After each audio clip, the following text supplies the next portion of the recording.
retornar a su esencia no es otra cosa que subsistir la cosa en sí misma.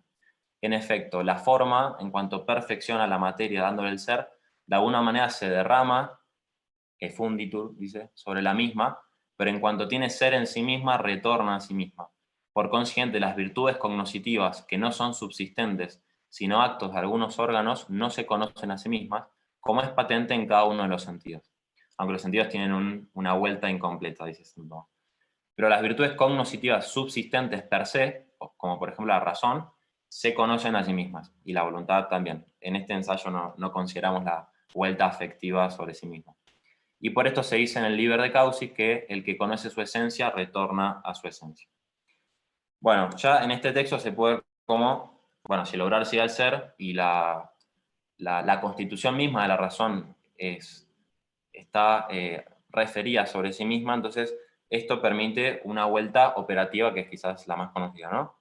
Entonces la razón puede volver sobre sí misma entendiéndose con una redicio completa, de una manera completa.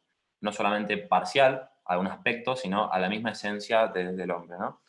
Esta redicio operativa a su vez se subdivide en dos, desde San Agustín, esto lo pueden ver en el de Trinitate, en la segunda parte del Trinitate, más o menos desde los libros 9 en adelante, San Agustín y San Tomás lo retoma, distingue una vuelta de la razón sobre sí misma a nivel existencial y otra a nivel esencial, ¿no? Una cosa es conocer, una cosa es el acto por el que el alma de cada uno se conoce así solo cuanto aquello que le es propio, esto es casi textual de San Tomás, o el conocimiento del alma según que tiene ser en tal individuo, y en este caso se conoce si el alma existe, como cuando alguien percibe que tiene alma. Acá, bueno, el verbo percibir es importante, San Tomás lo usa un montón de veces en esta línea. Por eso Jaime Bofill, un filósofo tomista agustiniano español, decía que el alma hablaba de un sentimiento fundamental, ¿no? Una especie de acto intelectual, pero muy semejante a una experiencia sensitiva, ¿no? Malebranche también, ¿no? Dice que el hombre se conoce a sí mismo por sentimiento. Porque, bueno, uno se experimenta a sí mismo, ¿no? Intelectualmente, pero bueno, es como una experiencia, como puede pasar a nivel sensible. Bueno, vale aclarar que esta vuelta a nivel existencial, cuando uno percibe que tiene alma y tiene inteligencia, bueno, se da en todos los ámbitos, ¿no? Uno percibe que tiene hábitos, facultades, distintas aptitudes, talentos, el mismo cuerpo. Acá entra la distinción de Rosmini, que después retoma Husserl del cuerpo entendido como live, cuerpo vivido o subjetivo, y no simplemente como un cuerpo objetivo, medible y científicamente tratable, digamos. Bien, y esta perspectiva existencial a su vez se subdivide en dos. Uno es la vuelta actual del hombre sobre sí mismo y otra es la vuelta habitual. La vuelta actual significa el acto por el que todo hombre, todo hombre considera en acto que tiene el alma, y así el hombre se conoce por sus actos. Nosotros entendemos algo otro distinto a nosotros mismos, y al entender eso entendemos que lo entendemos, y en última instancia entendemos que somos nosotros mismos los que estamos ejerciendo ese acto, y en ese sentido, en todo acto, o sea, si el conocimiento es hacerse el otro en cuanto a otro, bueno, entonces eso supone una especie de conciencia implícita o concomitante en todo acto de conocimiento, según el cual cada uno experimenta que es él el que está entendiendo esa cosa X que está entendiendo. Entonces, el hombre, en primer lugar y directamente, conoce su objeto formal propio, el más acorde al ser humano que es cuerpo y alma, entonces conoce la esencia de alguna cosa material, e indirectamente, de manera simultánea, pero con posterioridad de naturaleza, se conoce a sí mismo en cuanto entendiendo eso. Otra cosa es el conocimiento habitual, ¿no? Según el cual el hombre se ve por su esencia o por su misma presencia, dice Santo Tomás. Este quizás es uno de los puntos más complicados y más difíciles, el tema de la reditio habitualis, porque es la misma alma en cuanto recogida o envuelta, digamos así, sobre sí misma o en sí misma, de una manera como preconsciente, no es todavía un acto, sino que es una presencia habitual, y es esa capacidad que tiene a ser efectivamente o actualmente desplegada o explicitada a través de algún acto de conocimiento a partir de una experiencia de algo otro. Entonces, el hombre está presente a sí mismo a nivel del ser, en cuanto es él mismo. Entonces, uno siempre está en uno mismo, porque si no dejaría de ser lo que es. Vayamos a donde vayamos o hagamos lo que hagamos, siempre somos nosotros. Entonces, está esta presencia constante de algo en sí mismo. Y el hombre puede hacerse presente a sí mismo también a nivel del conocer, cuando actualiza, digamos, esa forma replegada que tiene sobre sí mismo, y así no solo está presente de manera habitual, siendo él mismo, sino también como lo conocido en quien conoce, ¿no? O en la línea afectiva, como lo amado en quien ama. Entonces, el hombre puede estar presente a sí mismo como objeto de su conocimiento. Es como que nos podemos desdoblar. Por eso acá Santo Tomás hace un análisis muy rico, siendo San Agustín, de la memoria espiritual. La memoria propiamente es una facultad sensitiva, pero aplicada al espíritu significa dos cosas. La razón como potencia en cuanto retiene las especies inteligibles, puede llamarse memoria, no es una potencia distinta a la razón o a la inteligencia o al intelecto posible, y en cuanto entiende haber entendido algo en algún tiempo pasado. Pero un sentido más rico de memoria espiritual es la misma esencia del hombre, o sea, el alma humana, en cuanto habitualmente retenida, recogida o presente a sí misma en sí misma. Entonces, hay una semejanza entre la redicio antitativa y la redicio operativa habitual. La diferencia está en que la redicio antitativa es la misma alma en cuanto constituida y subsistente, y la razón como potencia espiritual de ella, y la redicio operativa habitual, o sea, la presencia habitual cognoscitiva del hombre sobre sí mismo, es la misma esencia del hombre en cuanto inteligible, ¿no? Por eso el verum aplicado al ser humano, el hombre en cuanto inteligible, es la memoria espiritual o la redicha habitual. Esto se puede constatar en el hecho de que Santo Tomás dice que la noticia subi no es un accidente, sino que está en el género de la sustancia. Entonces, eso lo deja bastante claro.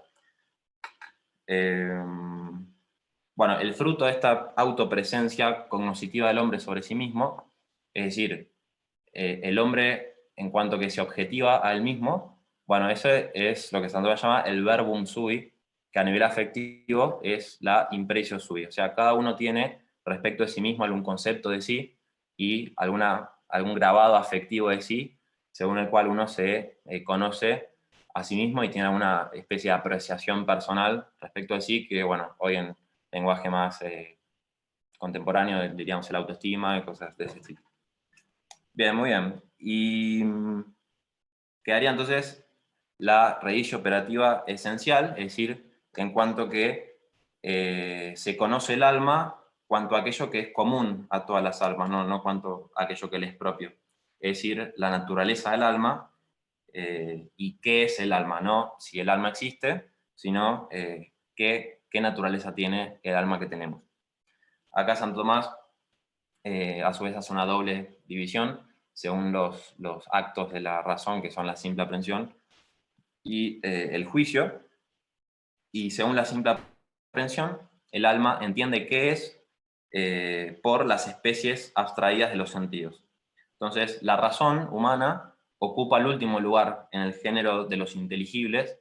En primer lugar, obviamente, lo ocupa la razón divina, y un lugar intermedio, la razón angélica, como la materia prima, dice Averroes, en el orden de los sensibles.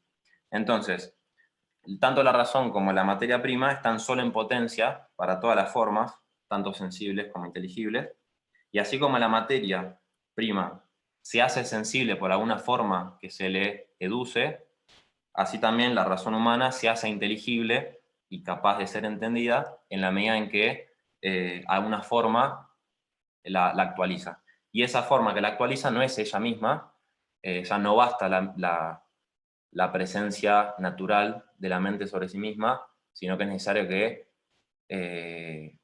la mente sea inteligible y sea presente a sí misma de modo inteligible por algún inteligible externo que la actualice.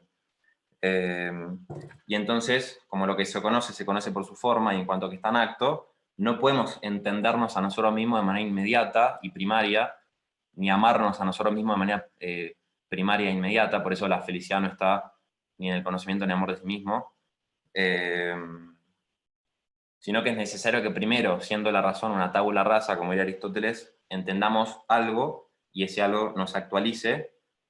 Bueno, recién ahí podamos entendernos a nosotros mismos. Y captamos qué somos analizando ese proceso, digamos. Entonces, los filósofos, digamos, han visto cómo si la razón entiende lo universal, y lo universal no puede ser material porque la materia, asignada por la cantidad, es principio de individuación, y si lo universal fuese material, justamente no sería universal, entenderíamos algo individuado, y entonces el concepto o la especie por la cual entendemos esa esencia también tiene que ser inmaterial. Bueno, la razón entonces es cierta potencia no dependiente del cuerpo, como dijimos antes. Bueno, y según el juicio, ya vamos terminando, el hombre se conoce a sí mismo, o conoce quién es, y la razón vuelve sobre sí misma juzgándose, según que tiene cierta participación de la luz divina y las razones eternas contenidas en ella, por cierta impresión de esa luz en nosotros mismos, que es el intelecto agente y la noción común de ente y los primeros principios, que son evidentes por sí mismos y tienen como una luz especial que nos permiten juzgar desde ellos y a partir de ellos todas las cosas, ¿no? Como dice Santo Tomás, el ente es lo primero conocido y en lo que se resuelven todas las otras concepciones, ¿no? Entonces, sabemos quiénes somos intuyendo esa luz participada en nosotros que nos permite juzgar de todas las cosas. Bien, una última aclaración es que la vuelta existencial del hombre sobre sí mismo es indubitable. Ningún error jamás, dice Santo Tomás, en el hecho de que no percibiese que existe. Ya si alguien dice yo no existo, bueno, ya es evidente que es falso. Y de ahí vendría la frase de Descartes, ¿no? Cogito ergo sum, y ya San Agustín en su momento, si falor sum, ¿no? Si me equivoco, existo. Es imposible o indubitable la constatación de la propia existencia.